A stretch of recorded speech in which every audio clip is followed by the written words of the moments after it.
Brothers and the occasional sister. I'm going to keep this short because I'm pretty rooted. I've just come in from a day of hunting on the hill, and I thought I'll peel off a bro check club video just before I get the fire going and get my tucker and everything. And really, just a couple of things in my head I want to share with you. First of all, thank you very much for those of you that commented on my last video. I was asking about what's the best outboard and what's the best quad bike. Regarding quad bikes, after talking with young Jody, who worked at Coppins in Motueka, where he sold a multitude of bikes, e-bikes, mountain bikes, he said to me, you don't want a quad bike for hunting, you want an e-bike.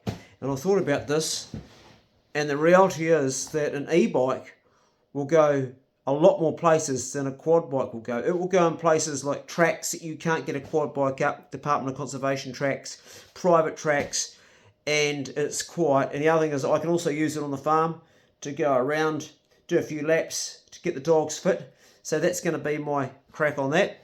So thank you for your ideas and thoughts. Not saying I won't get a quad bike, because there's a lot of things that could be useful on the farm, but right now that's where I'm going to put the money. My other YouTube channel, Clay Tool Stories, is going exceptionally well right now, and I've been able to loosen things up a bit and get a few things that I need, and it's going exceptionally well, mostly because of my primitive challenge videos. Some of those videos now, they're well over 3 million views. That they're earning good dollars. So the business is strong right now, which is about bloody time, because I've been through a hell of a hard patch where things were shit for me. So it's come out the other end. So I'm getting back out of the red and back into the green, which is cool. The other thing I want to talk about is today I lost my wallet. Inside my wallet is my firearms license, which is probably the most important document that I personally have for me. I value that more than my driver's license. It had my firearms license in it. It had my driver's license, which is my truck license, and all my other licenses. It had about, I don't know how much cash, bit of cash. It had my Visa card, my BNZ Visa card. It had my Westpac Visa card. It had my FPOS cards, and it had some personal stuff in it. And I didn't know where I lost it, because on the way I stopped for young Jody, who I took hunting today. I stopped at the Wakefield bakery because he wanted to get a pie and stuff for his breakfast, because he didn't have breakfast at home like I had done. And I also went to the Foursquare in Wakefield to get some batteries for our two-way radio so we could have contact while we're hunting. And when I got up to my mate Shane's place up in the bush, I had a meeting with him because it was his place on his farm I was hunting. It was a private block. I felt around my pocket. I thought, oh, it's not in my pocket. It must be in the truck. Said g'day to him, and before we went hunting, I looked in the truck and it was nowhere, and I thought, I've lost that. You got two choices when that happens. One is you can panic and you can react and go real like, fuck, oh, I've got all this thing, I've got to call the BNZ Visa and cancel that, or I better backtrack. Or you can go the other way, which is to respond and go, okay, I'm out here hunting. The outcome's going to be probably the same if I go and look out for it in another 8 hours, and it's probably going to be the same outcome, and in that time somebody might find it anyway if they're a good bastard and hand it into the police or somewhere. Or I can panic and say to young Jody, we're not going to go for a hunt today, mate. I mean, him and I planned this for a while. If I'm going to do the latter, I'm not going to think about it. It's going to be out of my mind, and all day I'm not going to even think about it like it doesn't exist, and I'm going to enjoy the hunting. And I think you guys know which one I chose to do. So I wiped it from my brain. I didn't even say anything to Jody about it. I didn't want to upset his day. I said nothing to my mate Shane. I didn't mention to anybody. Just went on about my day, and we went for an awesome hunt. It was a bloody cool hunt. I did some goat proofing on my new dog, Johnny, because it was just goat city up there for miles. Caught a nice wee boar, and found a whole lot of other places I can go. We'd also done a river crossing that was just fucking horrible. Now it was freezing cold. Jody went right across, I didn't, and the dogs were never going to get across that river.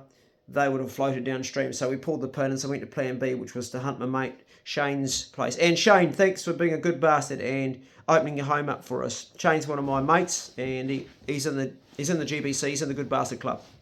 So that'll be a video for patrons. I can't put.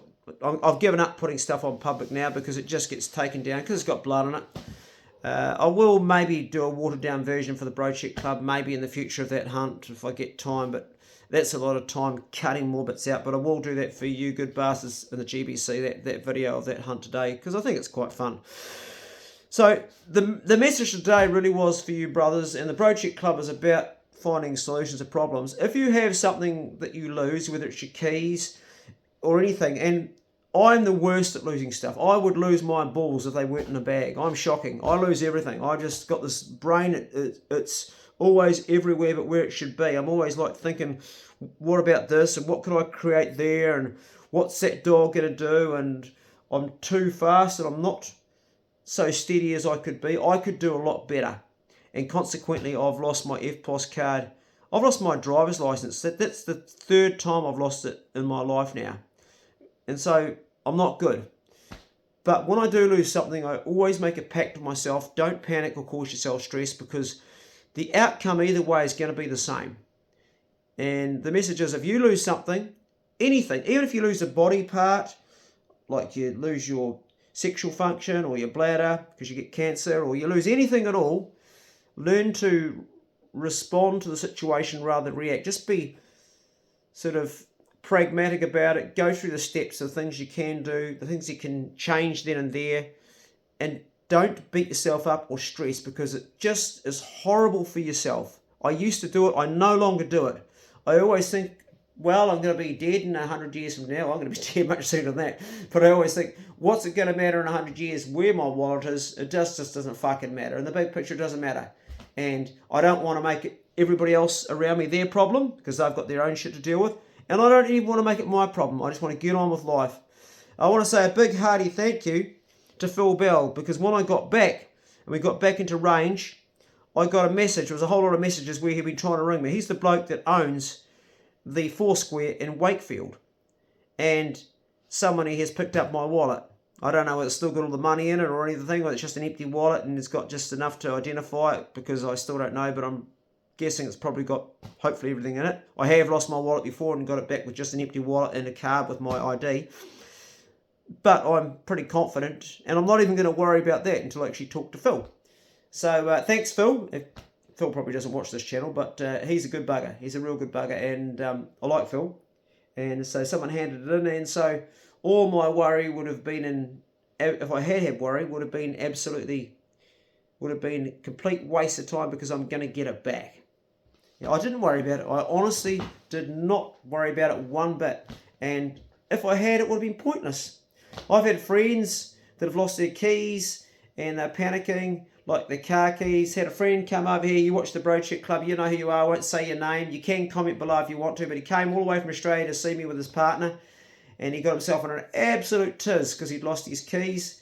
And I said, relax, bro. He was going to call off the fishing I was going to take him on. Everything was bad. And I said, they will turn up. And they turned up. You end up beating yourself up over nothing 99.9% of the time when you lose something. Anyway, a quick video. I'm going to get the fire going. I'm starving. I'm going to have some grub. And the dog's already fed in the kennel. And get out of my chaps and go to have a shower. These are the chaps that I wore today. And young Jody had no chaps in his legs. Got absolutely caned. Thanks for your comments on the last video. I really appreciate it a lot. Very much appreciate it. Go steady, brothers. And we'll see you in the next Brocheck Club video. Right. What's it going to be first? Fire or food? I think food, because I'm hungry. I must have burnt some calories today. It was a great hunt. And you know, when you go off with a young guy that's 20 and you're an old man of 60, it really tests you. Because I got a really bad knee right now and I was hobbling. I couldn't keep up with him, to tell you the truth. He got down the pig. I was up the hill on the radio, and wasn't good. But wasn't good for me, but good for him. But still a good outcome. And on the way home, I filmed 3 pigs. One was a bloody stonker on the side of the hill in the 141 forestry, only 100 metres from the road. I could have let a dog out, but that would have been illegal. I would have been poaching because we're only allowed to hunt during the weekends. And I've got that footage. I'm going to include it in that video. Real good pigs. Okay, brothers and the occasional sister, I hope this one did find you well. If you know a brother who's doing it hard right now, do something to cheer him up. Talk to him, get him talking, and you might make a big difference in someone's life. You could even save a life. You just don't know. Just check on a brother if you know a brother who's doing it hard right now, because a lot of people are. Okay, we'll see you next Bro Check Club video. See you later.